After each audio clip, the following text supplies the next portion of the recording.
Bless up, everybody. It's your boy, Brother Richie, Sifu TV, Special Martial Arts Edition. I'm here talking to Mr. Sifu / Sensei George Cannonier, practitioner of various martial arts over his journey. I'm blocking.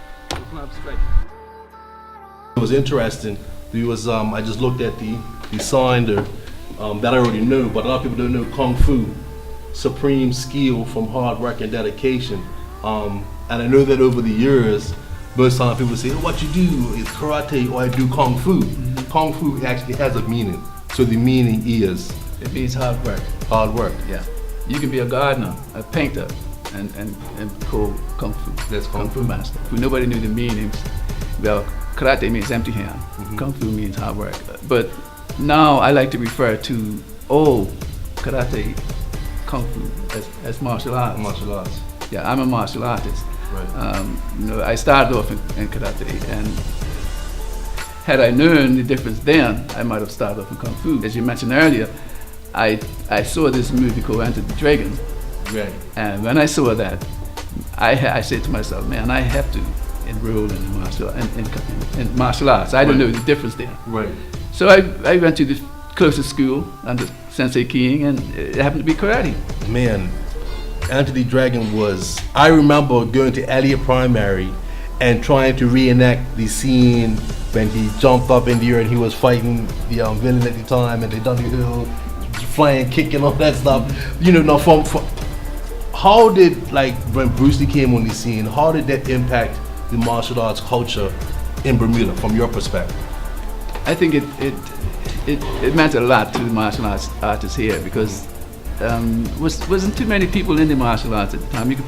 They used to have, Skipper had more or less control of the tournaments, and then Bruce Lee came, when that movie came out, man, it so many people joined. You know, the tournaments got bigger.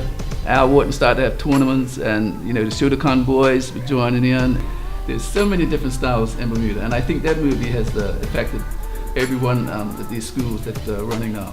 I'm certainly grateful, right, for coming up, through the martial arts, because I still remain fit, right, you know, at this age, and I credit the martial arts for that. Okay, so you had Bruce Lee. There have throughout the years always been like martial arts icons. Bruce Lee was Asian. Mm-hmm. Now, again, let's harken back to that time where you had the Black Power movement. In the States, you had the Black Panthers, I believe. Jim Kelly. Right. So, who were some of the black martial arts icons that you guys, as black Bermudian martial artists, looked up to? Well, Jim Kelly was one. Mind if I take a look at your driver's license? What's that on the floor there? Gonna spit me up? But there's been a lot of black inspirational martial artists. Black people are very cultural people. Right. And by us coming out through slavery, we lost a lot of our culture. Right. So it's easy for us to adapt somebody else's. They do have, I guess they call it martial arts and African martial arts, but maybe that's where our culture came from. Yeah. Our fighting spirit. Right. But since we didn't have the culture when we came here, right, we just clinged on to someone else's culture.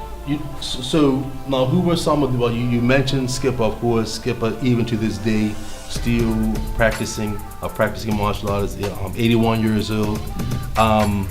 Who were some of the other Bermudian? Of course, you mentioned Al Wharton.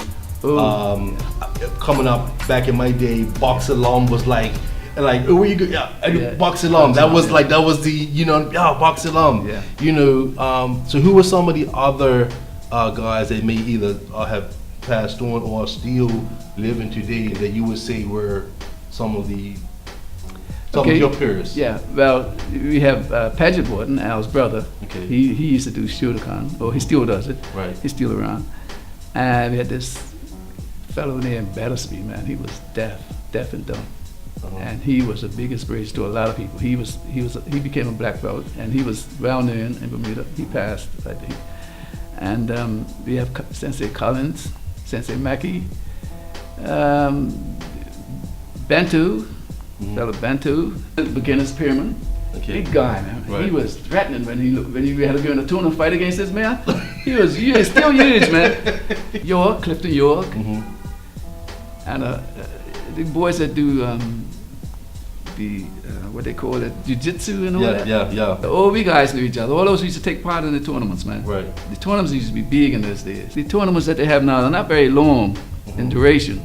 I don't understand why the people that's putting them on don't ask some of the older guys to do demonstrations. You know, I think that's they should, because you know, guys that are still training. Right. Some might not want to take it up, but and I know others will. Demonstrations, I think, should be involved in every tournament. Right. Just to continue to promote the martial arts in general.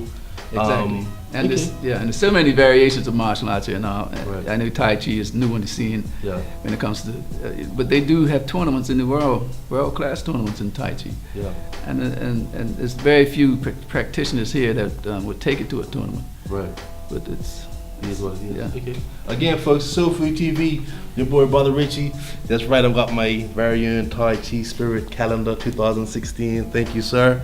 And I'll be definitely using it, putting it up. Listen, man, this is our Sifu TV Special Martial Arts Edition. Don't go anywhere, man. We got some more coming up for you from Sifu, George Cannonier, Brother Richie.